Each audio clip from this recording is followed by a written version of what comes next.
नमस्कार दोस्तों, स्वागत है आप सभी लोगों का सऊदी अरेबिया के इस वक्त की कुछ बेहद ज़रूरी और काम की खबरों में। तो सबसे पहले हम यहां पर आपके सामने ये सऊदी के क्राउन प्रिंस मोहम्मद बिन सलमान की ये फ़ोटो शेयर करना चाहेंगे। तो आपको बताना चाहेंगे कि सऊदी के क्राउन प्रिंस मोहम्मद बिन सलमान ने सबसे बड़े मस्जिद में नमाज अदा की है। लेकिन आपको बताते चले कि इनके नमाज अदा करने से पहले इस मस्जिद की पूरी जांच पड़ताल की गई थी और उस मस्जिद की पूरी तरीके से तलाशी ली गई थी। उसके बाद ही इन्होंने यहाँ पर नमाज अदा की।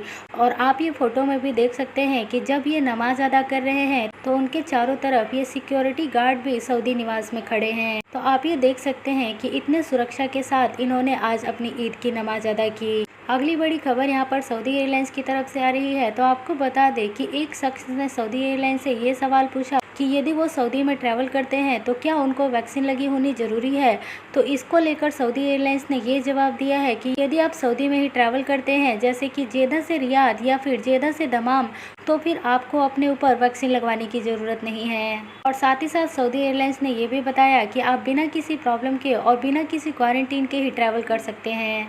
इस समय वैक्सीन और क्वारंटीन केवल उन लोगों के लिए ही अलाउ किया गया है जो लोग भी दूसरे देशों से ट्रैवल करके यदि सऊदी अरेबिया में आ रहे हैं। तो आपको बताते चले कि यदि आप दुनिया के किसी भी देश से ट्रैवल करके यदि सऊदी अरेबिया में आ रहे हैं और सऊदी सरकार के द्वारा अप्रूव्ड वैक्सीन आपको नहीं लगी है, तो फिर आपको सऊदी अरेबिया में आने के बाद 7 दिन के इंस्टीट्यूशनल क्वारंटीन में अब नए नियमों के तहत रहना जरूरी है। इसके अलावा दोस्तों, सऊदी अरेबिया के मस्जिदों से भी एक जरूरी खबर आ रही है। पिछले 2 से 3 दिनों में सऊदी अरेबिया की कई सारे मस्जिदों को बंद किया गया है क्योंकि अभी भी वहां पर कोरोना वायरस के मामले सामने आ रहे हैं।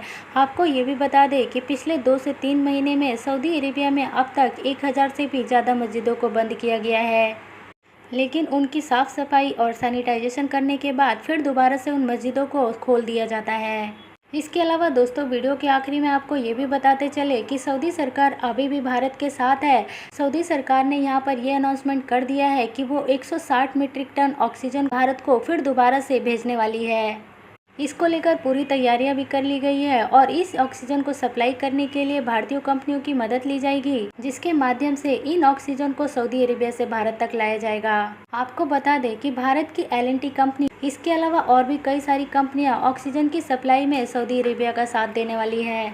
इससे पहले भी सऊदी सरकार ने 80 मीट्रिक टन ऑक्सीजन भारत को सप्लाई किया था और अब यहां पर फिर दोबारा से 160 मीट्रिक टन ऑक्सीजन की सप्लाई भारत को करने वाला है।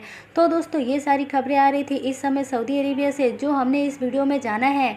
ऐसी और लेटेस्ट खबरों को जानने के लिए आप इस चैनल को जरूर सब्सक्राइब कर लें और साथ ही साथ बेल आइकन दबाकर जरूर रखें ताकि सऊदी अरेबिया से आने वाली सारी लेटेस्ट खबरें आपको समय पर इसी चैनल पर मिलती रहे।